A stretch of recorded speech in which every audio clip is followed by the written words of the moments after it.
Good evening, everyone, all the way from Atlanta, Georgia. For this video, I'm nervous. This is a topic that I've been wanting to cover for the past 5 years, but never got a chance to do it because I don't want to cry.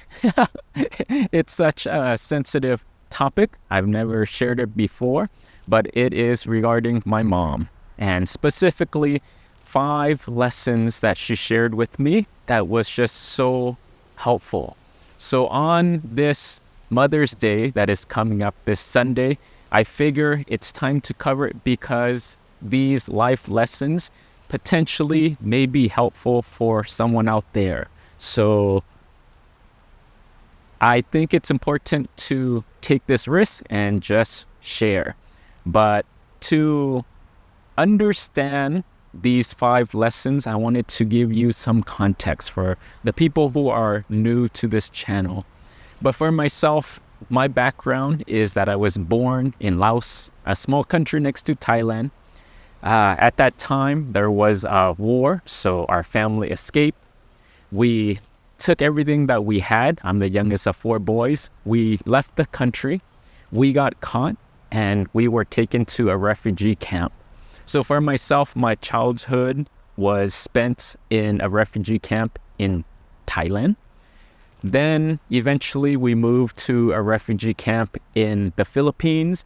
And then I came to the United States when I was 5 years old. One of the things that was instilled in me from a very young age was this American dream. The dream that pursue success, pursue education, do the best that you can, and make a good life for yourself. And for me, that is what I did. I eventually worked hard. I got a degree from San Diego State University, then became a realtor selling houses in San Diego. Eventually, I started getting into dance and started working as a professional dancer. Got into hip hop, eventually to modern, ballet, jazz, contemporary, and I loved it so much. And then transitioned to working as a licensed marriage and family therapist, working at a group home, working at a hospice, working at a drug treatment center in Malibu, California, and then started my own private practice. And then ultimately became a Buddhist monk. So as you can see, my life is wild. My life has been unpredictable, and it has been a whirlwind, and my journey has just been up and down, trying my best to figure it out. And along that path, this windy road, there was always a voice in the background. And this voice was the voice of my mom. And my mom has always encouraged me to be successful in the physical world, in the material world. Go, do the best you can and be successful. Go make a good living. But also, my mom taught me that while you're pursuing this material success, make sure you also pursue spiritual success as well. And they need to go together.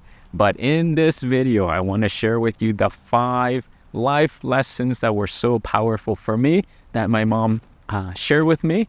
And hopefully this can be helpful to any of you out there.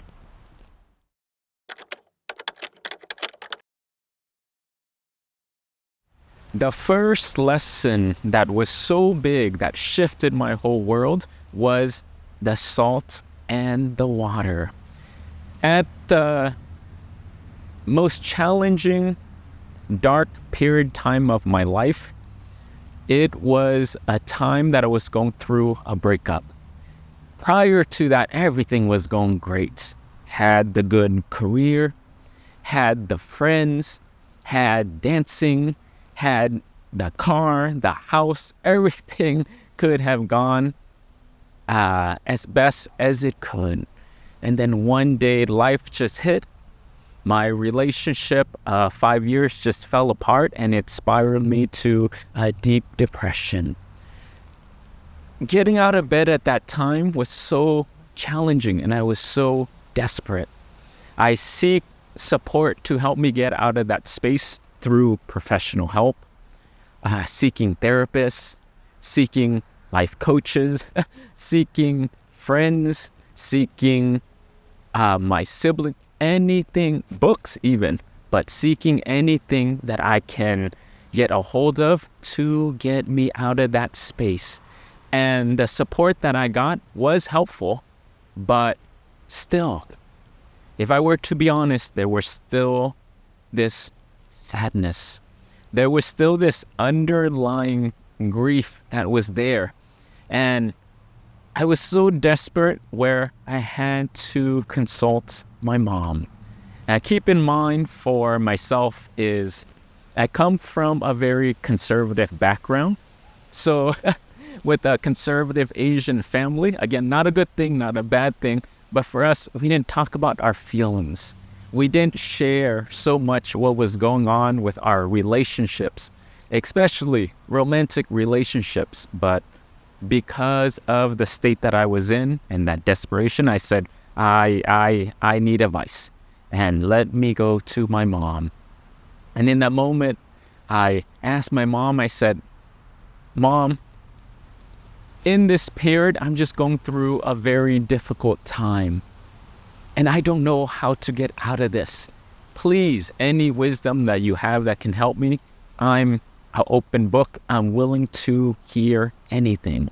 And the advice my mom gave me shifted my entire world. And she gave me an analogy of the salt and the water. Once again, let me pull it out. This is what she shared with me. And what she shared with me was, in this moment, my life, all the things that has happened to me, I can't do anything about it. In this situation, the fruits of what has happened in the past is just bearing its fruits. And right now, my life, through my thoughts, my speech, and my action, my life is just salty. Because of what has happened, I can't change that. I can't get rid of that. But one of the things that I can do to solve this is to add more water. What does that mean? And what that means is do more good. Do good thoughts, do good speech, do good actions. And every time that you do good deeds, you're adding a drop of water. And from this moment on, what that means is the action that you're doing that no longer serve you, that does not help you in this moment, don't do it anymore. We don't have to criticize ourselves. You don't have to judge yourself. You don't have to feel bad. But in this moment, as of today, just don't do that action anymore, but keep doing good. And for me, with that desperation, I said, I'm willing to do anything. So let's try. And from that, I just kept adding more water. I just kept doing more good deeds, more good thoughts, speech, and action. And slowly, it filled up bit by bit. Eventually, it filled up all the way to the top. When this is full, she said, transfer this to a bowl. And in this bowl now, keep adding more water. When the bowl is full, take it to a bathtub. Keep adding more water. When this bathtub is full, put in a pool. When this pool is full, is the salt still there? And the answer is yes. But the difference is now the salt is diluted because you added more water. So while you cannot get rid of the bad in your life, the action that has been done before, what we can do, again, is add more water, dilute it. And for me, this took many years. And this was so helpful. And one day, I just realized, wow, it just felt lighter. I was able to breathe, but this was a good start for my healing process. So for anyone who is going through that difficult time, I would say it is what it is. Do not need to judge yourself or beat yourself up. Just don't do the bad action anymore. Add more water and keep going. And I can guarantee you, your life will start to change. But the first lesson she taught me is keep doing more good, keep adding more water.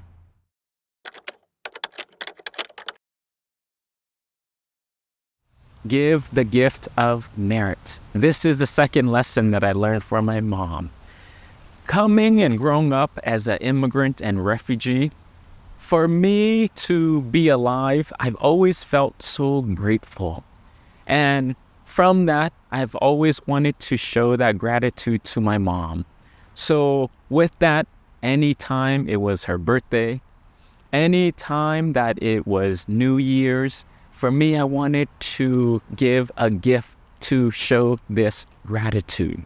And at that time, all I knew how to do was give gifts, give material things, and I did the best that I could. So for these special occasions, I would try to get my mom a cake, just a very nice one. I would try to give her jewelry, because my mom likes pearls. So I would try to get the best, most expensive kinds. I would get her long stem roses and then a card to go along with that. And every single year, I would try to give this to her. One year though, it was different. I presented this gift to her for Mother's Day, and she pulled me to the side. And she said, I appreciate what you're doing for me. I appreciate this gift that you're giving. But she said, if I can share something with you. She said that Mom is getting old. And one day, Mom will pass away and I won't be here.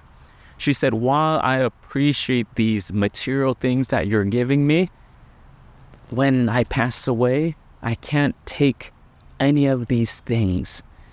And she said, if you were to give me these gifts, a gift that would be most effective and most beneficial for myself is give me a gift spiritually and give me a gift of merit.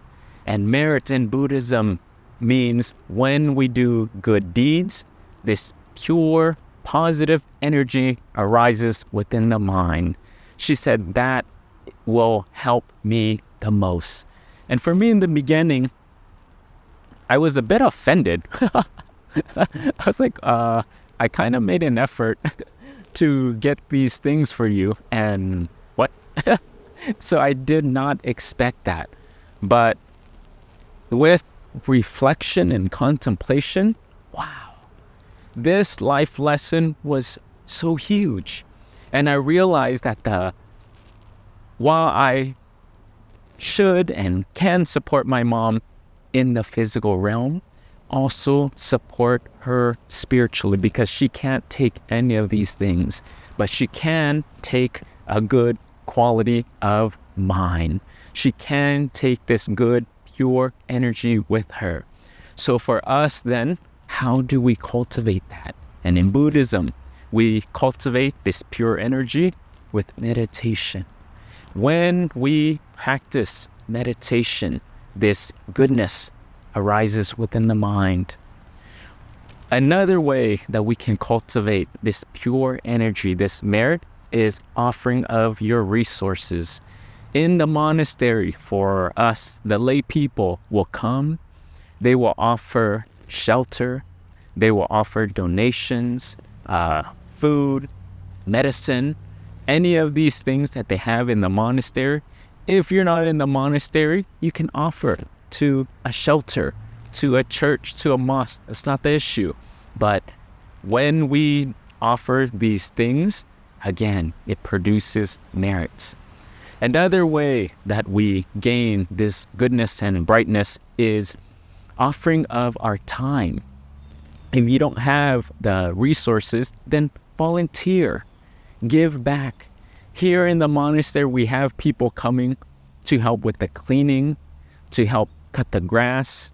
We have some of the volunteers helping to teach the youth Thai lessons, wisdom for the children, but anything that you can, that gives up your time.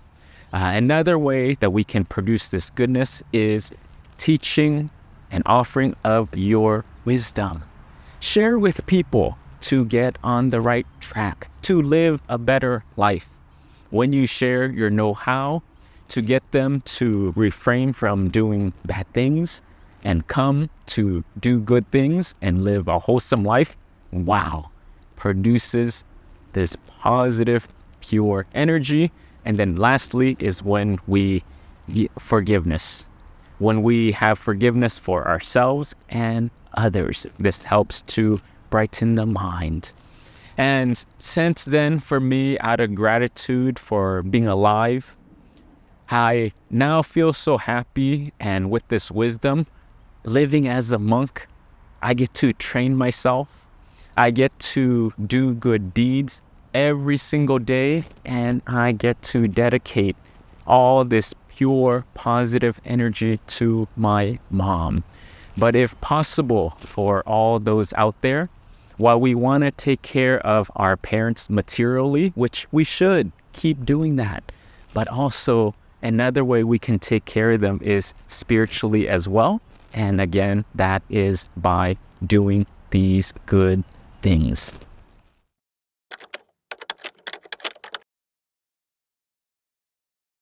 The third lesson that I learned from my mom is to give regularly. I knew growing up the concept of giving, but I feel like I didn't understand it fully. How it manifested in my life was that I would give when things weren't going well. How many of you out there can relate to this? Where when your relationships are broken, when things aren't going your way, when you have bad habits, when you don't have money in the bank, things aren't going your way, then for me, I want to pray. For me, I want to do good things. So hopefully when I do good things will come to me and my life will improve. But one of the things that I was missing that my mom taught me along the way was she said to give, but also to give regularly. And I learned that lesson through modeling, through watching their actions. And how I saw that was, for us, is growing up, living in the refugee camp. We were selling bread at that time. We barely had anything. But with what we had, my mom taught me that, no, take just a little portion that you have and make offerings. You can still give. And we had the opportunity to make these offerings to Buddhist monks on the alms round on a daily basis with the little that we had. And in that kind of context, like I said, barely anything, we still found a way to give.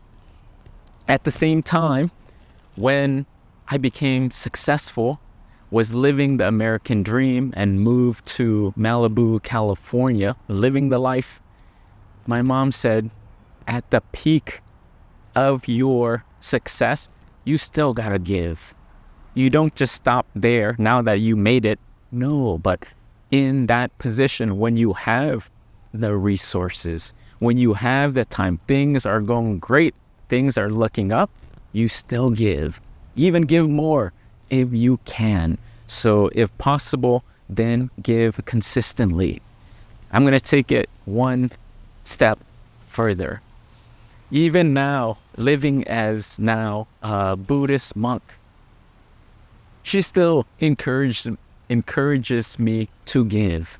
It's not that I've made it, but now in this lifestyle, still give of your teaching, give of your time and your compassion and your resources, whatever you have. And for me, this is just a reminder of any context that you're in, successful, unsuccessful, happy, not happy, things are going well, things are not going well, doesn't matter. With what you have, give, and give regularly, and give consistently.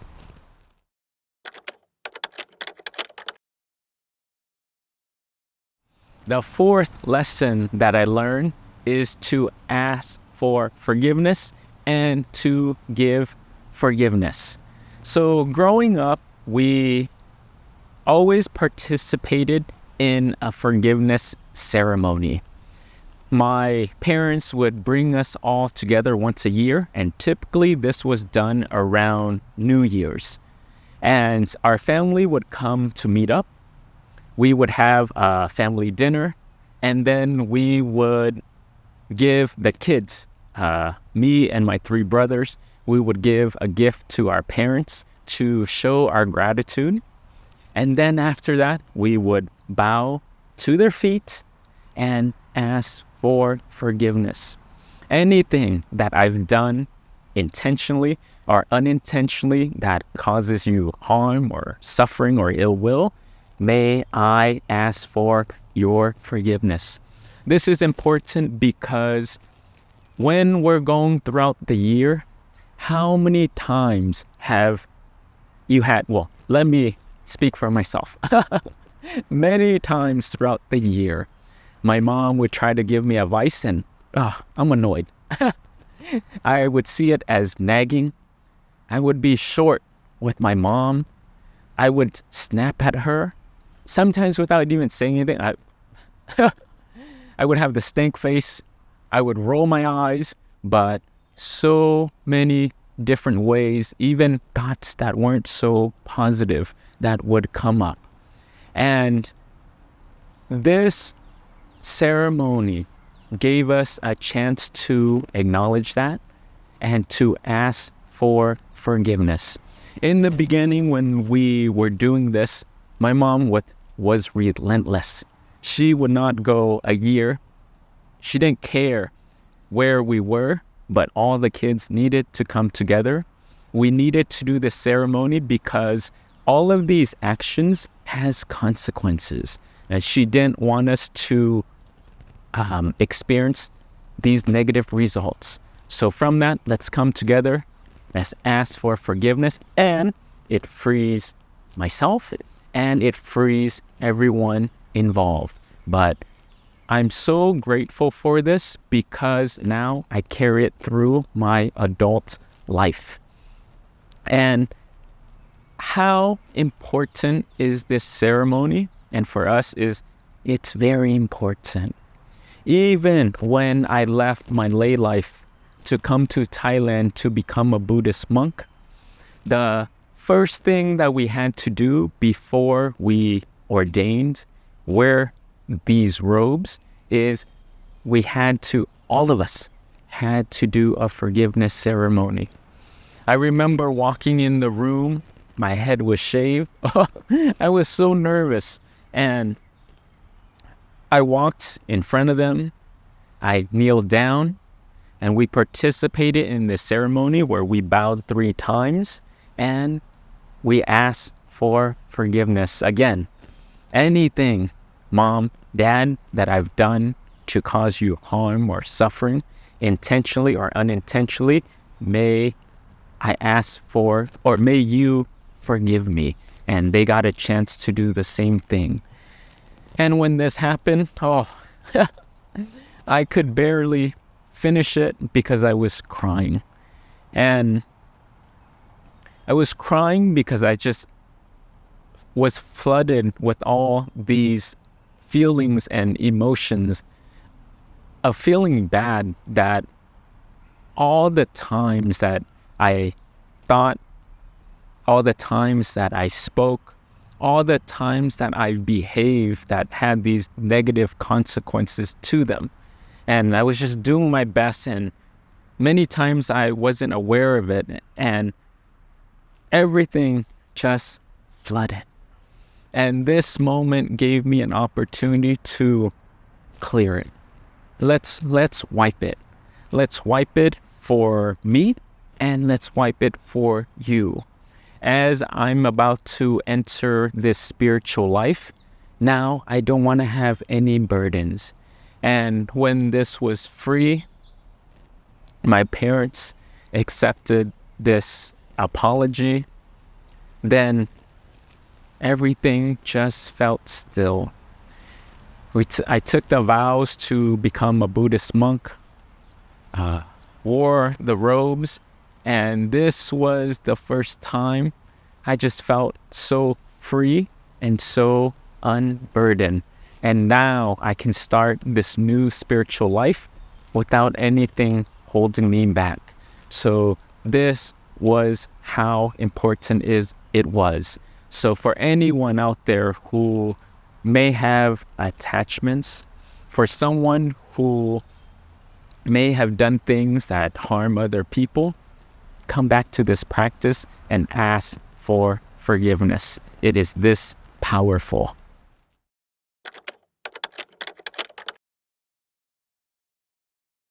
Self-care. So this is the last lesson that I take from my mom. And in my lay life before monkhood, as an immigrant, like I said, I'm embedded with the skill of working hard. Go work your face off. And that's what I did. And I was like a pit bull with no leash. And I did my best. Everything that I did, I wanted to be successful. I wanted to be number one with dance, with work, with school. Go do your thing. I had great intentions. I wanted to help others. I wanted to change the world. And it got to the point where, because I didn't stop, I would always get sick, physically sick. And for myself, when I get sick, it takes me a few weeks and sometimes even months. And in the background, my mom would always remind me, self-care. Are you sleeping enough? Are you resting enough? What are you eating? Make sure you eat healthy food. Put all the work on the side and make sure to take care of yourself. And this was always highlighted. Even now, coming to the monkhood, my mom still, I would share with her these big projects that we're doing, our travels around the world, these great opportunities. And apparently with moms, no matter what you're doing, you're still their little boy. You're still their child. And while my mom rejoices in all the wonderful things I'm doing, still, she reminds me, take care of yourself first. Come back to the basics. Keep meditating, keep resting, drink water, get enough sleep, all these good things. And this is just a reminder because I think it can resonate with all of you who have great intentions. You're doing the best you can. You're pursuing your life, which keep doing it, but also take care of yourself. We need you healthy. And the more that you're healthy, the more that you can take care of yourself, the more you will be able to make an impact in this world. So there you have it. These are the 5 lessons that I learned from my mom, and I hope this can be helpful and applied to your life. But for me then, why am I sharing all of this? And one is that I wanted to share it because, again, this weekend is Mother's Day, to thank all of the moms out there, all of the caretakers out there. You do such an amazing amount of work. It is endless, it is tireless, and we may not acknowledge you enough. So on this special weekend, from the bottom of my heart, I just want to say thank you. thank you on behalf of all the kids, on behalf of all the sons out there, just to say thank you, and we could not do without you. The second reason why I'm sharing this is because on this special weekend, if your mom is still there, your caregiver is still in your life, please acknowledge them. Go thank them and go show your appreciation to them. While they're still alive, you can take this opportunity and grab it. This weekend is so special. And for those whose caregiver or your mom is no longer here, no longer living, and have passed away, it's not the end. It's not the end. And it doesn't have to be sad, but from the wisdom that we share, all the good deeds that we've been doing, you can still share this with them. This human body, to be able to be alive, you get to do good. You get to do all the great things that I shared with you, like the meditation, the giving, the forgiveness, and it produces this pure energy. Collect that and dedicate it to them, and they will receive this. So use their life as an example. Continue to live a beautiful life for yourself and dedicate it to them. And the last reason why I wanted to make this video and to share is to remind all the caregivers and the moms to keep encouraging and keep inspiring your children to do good. Keep planting the seed. And it may seem like we're not listening. It may seem like we're not following, we're brushing you off. And I'm speaking directly to you in the camera from the perspective of the little boy. And the little boy in me was that I was just doing my best to figure out my own life. And in that time, I was so preoccupied, and I was distracted. And sometimes I couldn't hear you. I didn't have the bandwidth to hear you. And I wasn't in the space to hear you. And at times I didn't feel good about myself, so I couldn't hear you. But just know that all of the encouragement that you were doing, like my mom was doing for me, we do hear you and we do take it on. And while we may be brushing it off or seem like we're not listening, again, we're paying attention and it is resonating.